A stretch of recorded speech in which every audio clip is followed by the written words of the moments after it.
Faced by much larger armored units deployed by the Indian Army on its borders, Pakistan has long placed a high emphasis on fielding modern and sophisticated tank units to complement asymmetric assets such as ballistic missiles and nuclear rocket artillery with a powerful conventional force in the ground.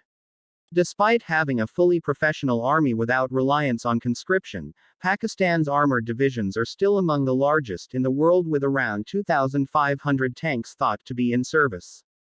The large majority of tanks in service are either Chinese designs or jointly developed Sino-Pakistani platforms, with China's emergence as a world leader in the field of armored warfare technologies having benefited Pakistan's situation considerably.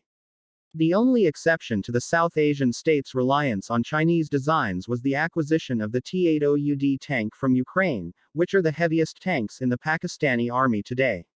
An evaluation and ranking of the most capable tanks in Pakistani service is given below.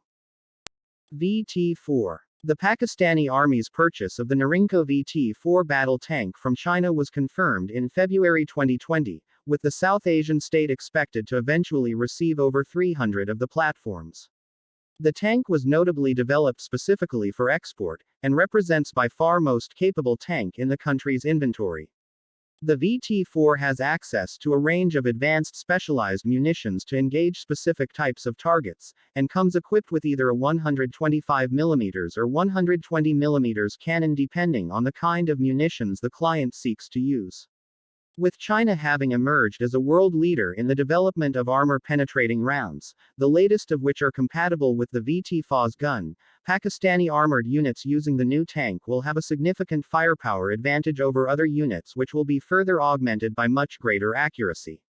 The tank is prized for its GL-5 active protection system which can detect incoming projectiles and fire pairs of rockets at them with its double detonation sufficient to neutralize most threats.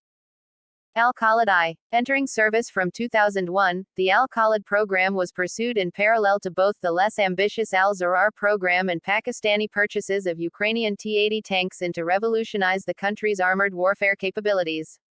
The tank is currently operated by 3 other Chinese defense clients including Myanmar, Bangladesh and Morocco.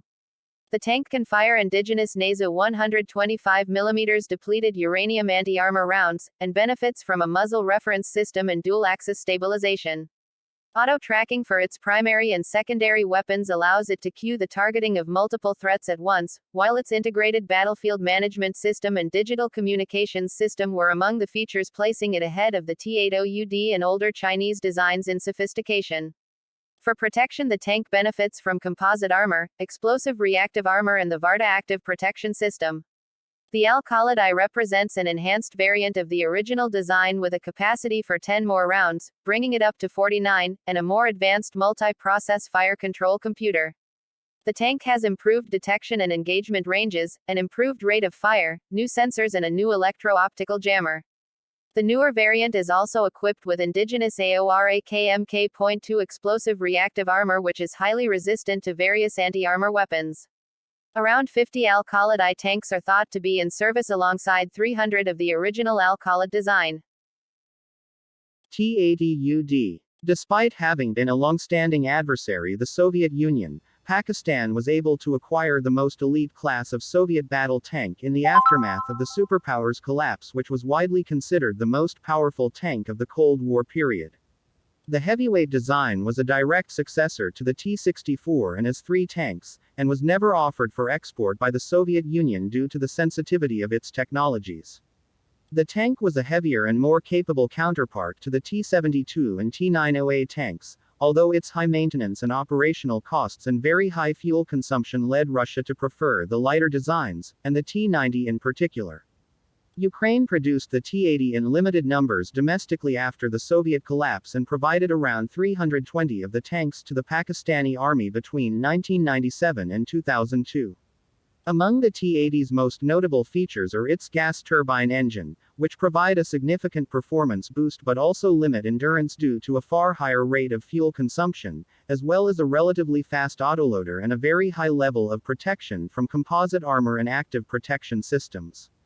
Pakistani T-80 variants are notably much older and less sophisticated than the most advanced T-80 BVM variants in Russian service which are technologically over 2 decades ahead, leaving their ability to counter the most advanced Indian tanks such as the T-90MS highly questionable.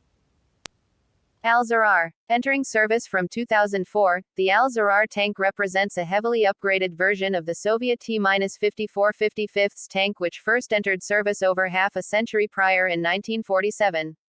Despite the design's age, its Chinese and Pakistani developers managed to revolutionize its capabilities, providing a cost-effective and very low-maintenance tank which is well equipped for 21st century combat. The tank's 125mm smoothbore gun places its firepower on par with the most heavily armed platforms in the world, and ahead of designs such as the German Leopard 2 which use smaller cannon. At 44 tons, is 22% heavier than the original T-55 design and has an engine almost 50% more powerful at 730 horsepower. The Al-Zarar program succeed in offering a replacement for the Chinese Type 59 in Pakistani service without requiring much more maintenance as heavier and more complex designs such as the T-80, or other Chinese tanks offered for export such as the Type 88 or Type 96, would have. The tank benefits from modular composite armor and explosive relative armor for improved survivability, and makes use of modern fire control systems, laser range finders, and a range of advanced munition types including Pakistani-manufactured depleted uranium rounds designed for armor penetration. Around 500 Al-Zarar tanks are thought to be in service. Type 85. Formerly forming the elite of Pakistan's armored units, around 400 of the Cold War-era Type 85 tank are currently in service. The Type 85 was a direct successor to China's first fully indigenous class of battle tank, the Type 69, and inherited many of the same features. The tanks were among the first to feature a 125mm gun, providing much improved firepower over previous generations, and had a hemispherical turret similar to the older Type 59.